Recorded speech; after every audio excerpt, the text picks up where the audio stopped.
We called a case of 22-239.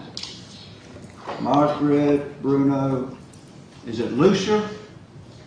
This is who you're calling right here, Your Honor. Yeah. Just so we're clear, I'm representing the, authorized representative for the legal fiction. And I cannot cross the bar I can't cross the bar, you know that. It's all about I can hear you. jurisdiction. Can you hear me okay? I can, yeah. All right. It's not as sophisticated as my hearing aids, but I can hear you this time. All right. All right, I just want to be clear that when I was here for the arraignment, first off, I never had a first appearance. Within 24 hours, I was incarcerated for 13 days without a first appearance. Bond was set. And that's true because you wouldn't sign the documents at the jail. Until you sign documents at the jail, you don't. Where is that written that you have to sign anything? Because I couldn't find it. It just simply says within 24 hours I would go before a judge.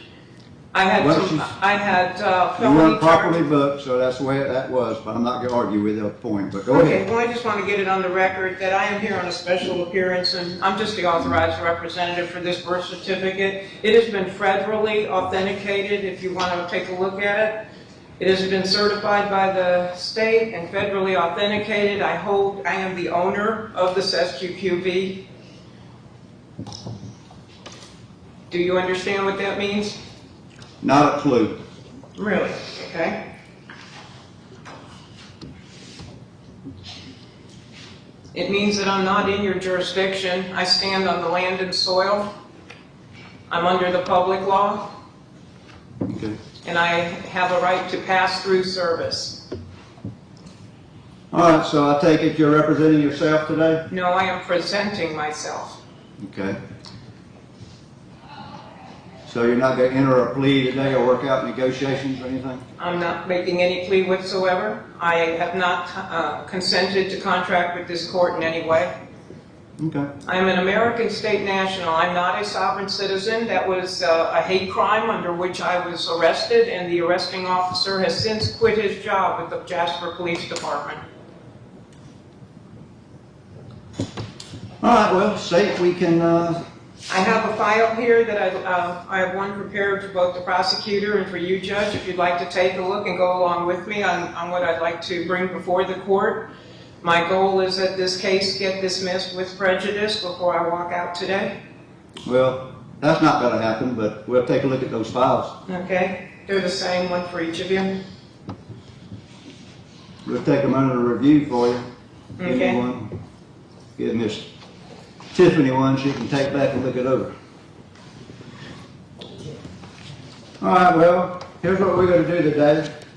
I'll look this over for you. I'll look this over. This file is not completed. Let me explain. All the highlighted areas, I met with the clerk of court, Greg Godwin, and the areas that were in yellow here, I expected that he would be able to provide the information for me to complete these documents.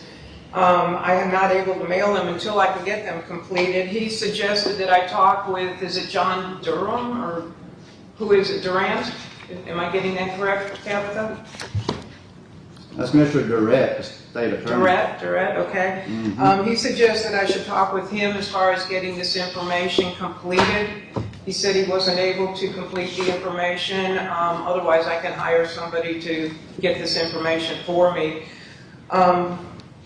So if this case is not going to be submitted, what the first letter in here is a fair notice and warning letter. And it speaks to what the issues are here. First off, it was a false arrest because I do have a right to travel. No, and then also there is no contract. The application for a driver's license does not tell anybody that you are trading a God-given right for a privilege. There is no victim in this crime because I have a right to face an accuser, and there's nobody here that was harmed. Deprivation of due process, Your Honor, you denied me a first appearance, and I have not heard the charges because I am hard of hearing. I brought that to the attention of the court at the arraignment. And your comment was simply, I'm talking as loud as I can. Well, that doesn't do any good for somebody who has a disability, and you have a responsibility to me under the Americans with Disability Act. And so I have issues with that. So up until, I still haven't really heard the charges. You know, when it started out, I was slammed with 7 felony charges. Had a violation of my Fourth Amendment rights because they did a search and seizure of my vehicle. They tossed my car completely. He claimed he found the phone in my car. He didn't. He took it out of my hand after shoving my arm. That was assault and battery. And then when I got into the police vehicle, my keys were in my pocket. He took them out of my pocket. All right, that again is assault and battery, and also could be considered rape. Prosecutor Travis Munden did not act for 8 days. He allowed me to sit in jail for 8 days with felony charges hanging over my head, of which you put a $38,000 bond on me without my participation. Again, that was a violation or deprivation of due process. The felony charges were bogus. I'm an international notarial witness for the United States of America, unincorporated. I had those, driver's license on my phone and birth certificates because I do remote notarization for people. I had a right to have that. I had it by permission of the people that sent it to me. The prosecutor, Dana Brady Giddens, she failed to act for 6 days. After, on July 1st, Travis transferred it from the felony side over to misdemeanors. She sat on it for 6 days. I sat in jail for 13 days, not even knowing what was going on. And it wasn't until after I got out of jail and I called her, and while I was on the phone, she goes, "Oh, here it is." She asked me what my name was, and she goes, "Oh, here it is," and she opened it while I was on the phone. So Travis sat on it for 7 days. Whatever happened to due process? Don't they have a responsibility to act timely? Because I know I do. All right? I was kidnapped. I was kidnapped and taken to a prisoner of war camp. I had no choice in this, and I'm an American. I'm an American state citizen. I stand above this court. I stand above this for-profit corporation. First time that I saw you, sir, was 44 days after my arrest. And again, my Americans with Disability Act rights were violated in that you made no accommodation at all for my not being able to hear you. So as far as I know, I never did put in a plea. I have not pled in any way whatsoever. I have not consented. I have signed absolutely nothing. I signed no citations. I have had communication with Tabitha and Dana. We have been writing back and forth on our 72 rule of response, and I can't get answers out of them. They keep telling, I ask for documentation, and all I get is no documents responsive, no documents responsive, over and over again. I ask her for her oath of office on Florida letterhead, nothing. I get a scrap of paper. I ask her for a signed contract on my side, I get a citation that's not signed. The citation wasn't even signed by the arresting officer, it's by somebody else, and it has comments in it that says I said something, and I would appreciate eye contact, sir. I don't appreciate being ignored by the court. So anyway, I didn't sign anything. I have not contracted with this court. I haven't contracted at all. And why? Because I don't need to. I'm not under these statutes, rules, regulations, codes, ordinances, mandates, and all the rest. I tried to explain that to the public defender here that you assigned to talk to me. And then basically everything out of his mouth came out right out of this hate crime document called Law Enforcement Guide to Sovereign Citizens. I'm not a Moor. I'm not a Waukesha Nation. I'm an American state citizen. Okay. To call somebody a sovereign citizen is slander. To put it in writing is libel. Sovereign is a king, somebody who is governing, self-governing. Citizen is somebody who works for another. It's an oxymoron. It's not even real, and yet law enforcement wants to act on that kind of foolishness. Even the public defender here believes in it. I'm a private living woman. My responsibility is to balance the accounts of the public, the public all caps name, and to keep the public charitable trust in balance. Roosevelt put us on an all debit system, and these credits have been stolen from the people. And all I'm trying to do is my responsibility here. So I'm planning to subrogate this If you look at the second document, or maybe you already have, and you've seen the list of people I will send it to, Governor DeSantis has been involved in my case. I have a letter here that was sent to him. If you would like to see that, let's see, maybe it's in one of the other files. Anyway, he has been involved in this as well, because he is also part of the problem here in that he is not assisting the Americans within this state to be safe from the harm that is being caused by this system, by the law enforcement officers and deputies who are not educated as to who we are. I had sat down, I had noticed both the police chief and the sheriff on 2 different occasions. They have my fee schedule as to what I'll be charging when this is all over and I have to come back and have my rights restored and my property restored. My car was towed from in front of the police station. That's where I was when all this happened. I was in talking to Chief Rickerson. I went in and I noticed both the chief and the sheriff, the clerk of court, and the property appraiser when I got here back in March, that I was an American state citizen and I'm not a U.S. citizen. They were both noticed. They've both been noticed twice. And along with that was the fee schedule of what I charge when my rights are violated. I was talking with the police chief for the 4th time. We have sat down and had 4 conversations on how we educate the officers to know the difference so people are not harmed on the side of the road. I wasn't even on the side of the road. I was parked in front of the police station when all this went down. I wasn't even in my car. This officer got in my face back in April and he stood there. Okay, I was meeting with the police chief, Chief Rickerson. At that time, he was an interim police chief. And this officer barged into our discussion and got in my face and started spitting on me with his saliva. He was like this close to me, yelling at me, telling me, I'm a police officer for 25 years and I've dealt with plenty of people like you. And he went on and on and on, okay? No, he hasn't dealt with anybody like me because I know my rights. And I've studied this. Why? Because you could not get through the 2020 election and not know that there's something seriously wrong with this country. And I have seen this coming for many, many years. I studied it with my husband. My husband passed back in 2010. In July of 2016, I read an article that the Pope had relinquished our Social Security accounts to the U.S. Treasury, and I knew something had changed, something was up, and I went looking. And when I went looking, I found at least 20 organizations trying to help people come out of slavery, come out of this U.S. citizen slavery. You're a slave to the British Crown, which is the administrative arm, to the Pope, which is the financial arm, and to Washington, D.C., the District of Columbia, which is the military arm of the one world government. Well, I don't go with that because I serve a king. I serve the Almighty King. That is who I am. I am a child of the King. I'm not a U.S. citizen. I'm a child of the King, and I have rights that were given to me, sovereign rights given to me by my Creator. And I live by the Bible. I don't live by any kind of religion, sir. I read the Bible cover to cover, and I do what it says. And when it says that there are 2 commandments in the New Testament that Jesus, or Yeshua, I prefer to call him by his Hebrew name, the 2 commandments, to love God above all things and to love your neighbor as yourself, I live by that. But that's a summary of the 10 commandments that are in the Old Testament, Exodus 20.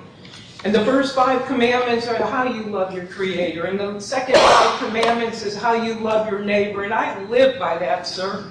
And this officer had to break several of those commandments to put me into this system. He had to lie, and he had to steal my property. And if this is the system that this government or this for-profit corporation is trying to force on the people, then you guys should all be ashamed of yourself. I am asking, I'm not asking, I am demanding. See, a sovereign does not motion the court. A sovereign demands. I am demanding that this case be dismissed with prejudice. Because I'm going down for the count. I'll take whatever punishment you give me. And I think my 13 days in jail without signing anything, just for comfort, should give you an idea of the fact that I finish what I start. I went into that jail, Your Honor. I was quite a surprise. I wasn't prepared for it. If it hadn't been that I took a couple in who were homeless, I probably would have ended up going home to a dead dog in a house full of crap.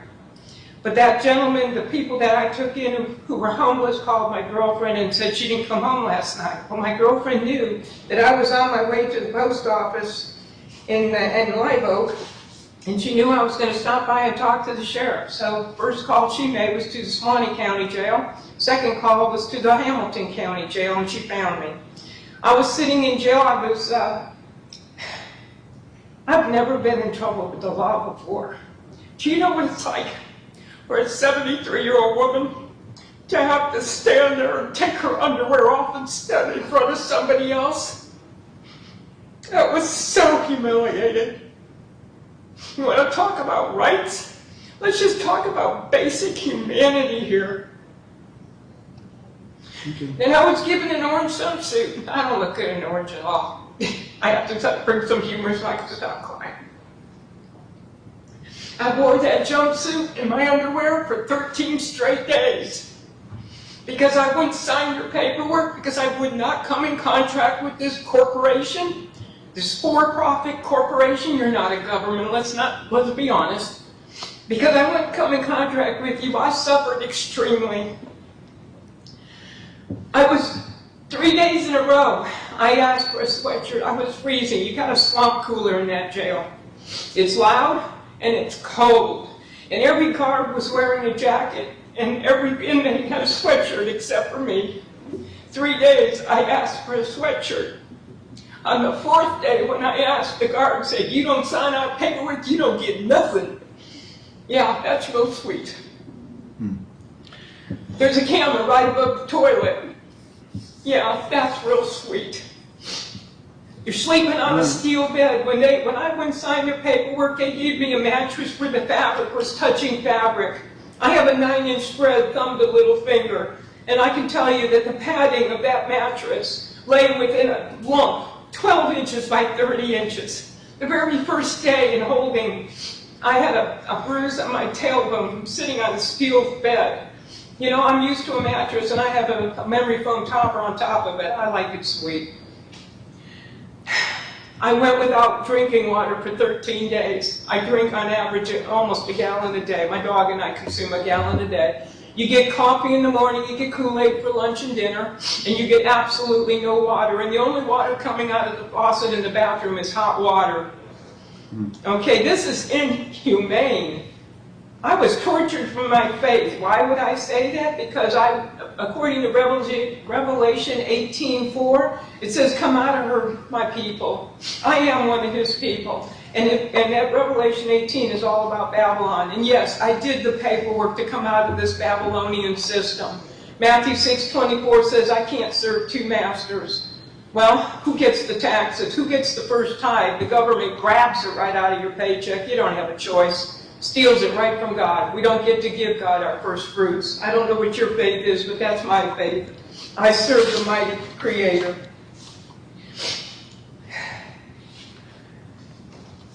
It was very boring in there, and they had some books, and I was reading on average 400-page novels every single day, but on the 5th day, the guards came in and took all the books out, so I had nothing I could read. And then the girls gave me some paper. I had 3 sheets of paper. I started writing and writing and writing, front and back, as small as I could. And when I ran out of those 3 sheets of paper, the girls in the cell on the other side started giving me paper. Why? Because I befriended them. We talked about our Savior. We talked about why we were there. I wasn't preaching. I don't preach. But I shared with them that, you know, they got themselves in trouble. And the first thing they need to do is straighten out their lives and get right with their Creator. Because if they can do that, the rest will fall in place. And that's what I spent those 13 days doing. Trying to be a big sis or a mom to those other girls who have lost their way along the way. 5 of the girls in that prison or jail recommitted their lives to God while I was there. And I'm very happy for them, and I continue to pray for them. I want you to know, sir, that I pray for you also. I pray for every one of you, because I pray that the Father will take the veil off your eyes so you can see what's really going on here. I don't know what you know. I have no idea what you know, but I know exactly how it works, and I know about the security bond, and I know how you have hit my SUQB trust, and that's what this subrogation is of that bond. because I'll be filling out all the IRS forms. If this case is not dismissed with prejudice today, or I'll give you 3 days as it says in the document, if it's not dismissed with prejudice, then what I plan to do is fill out these IRS forms and make sure that the account that I am responsible for, I, the private woman, is responsible for the accounting of the public woman, or the all caps name that y'all have fraudulently created. And I mean, when I say you all, take it professionally. You obviously weren't there when I was born. But anyway, the point is, sir, that I do feel the responsibility now that I understand how all of this works, that it's my job to apply those credits to the debits. It's my job to make sure that those funds are not taken multiple times or above and beyond what's necessary. And so that's what this subrogation document is all about. I want you to pay attention, sir, to the list on this document of the people that, the distribution list. You see, I have notified the state's attorney. I came out of the system back in April of 2018. And when I moved to Hamilton, I was in Jacksonville at the time. When I moved to Hamilton, I redid my paperwork. So on the public record in this county, I have 2 filings with all my paperwork showing that I am an American, I'm not a U.S. citizen. I have an act of expatriation. I have a deed of reconveyance. I have a cancellation of all power of attorney. I have an assumed names that gives me a copyright and a registration on all of my names. Okay, You Mr. can't Chair. make money on my names. And then if you'll notice on this list here, Yeah. the state's attorney is, the state's attorney, the attorney general, were all notified back in 2018 I'm American. Why they didn't notify y'all, I don't know. But why I'm being persecuted, I don't appreciate. Okay. On this list here, because you have deprived me of my rights, I've also included the Judicial Qualification Commission as well as others. So, I yield. Okay. Well, I appreciate your commenting. So what we'll do is, what I'm going to do right now is continue to October 18th to see what's... I can't do that, sir. I will be at the Feast of Tabernacles from the 1st of Tishri, which is September 26th, until, let me think, what is it, 9 plus 8, 18. Around the 20th of October is the Feast of Sukkot, Feast of Tabernacles. I'll be out of town for that, celebrating What with about about 300 believers. What about November 15th? Well, I mean, I don't plan to attend any more trials here. This is my last one. Okay. I'm hoping that you will do the right thing here, and that the state's attorney will do that. Tabitha here, she has not proven jurisdiction. Once I here's what we're gonna do. non-consent, Your it is case her is- job to prove jurisdiction. Your case is continued to November 15th. We're going to take everything you said under consideration. Okay? I'll look at your papers. State attorney will look at them. And on or before November 15th, we'll come to some conclusion. How about I that? hope to get a letter from you. I will continue to get the information here. Is it Durrett, did you say? Mr. Durrett. I will, I'll get in touch with him. Greg was telling me, and I know Greg personally, Greg was telling me that all he does is provide you with a court case number. Somebody is creating a security on this. That's who I need to talk to. So if you know or you can find out those highlighted areas in these documents, as soon as I can get that information and fill it in, then the formal documents will be sent. I hope to hear from you before that, Tabitha. Ma'am, I do not know who creates the security. Okay, Ms. Lucille, I appreciate your comments and everything, and have a good, wherever you're going in October, wherever that is. Feast of Tabernacles, it's Yeah, in feast. Leviticus 23. Okay. I'd also like to mention, if you have any influence at all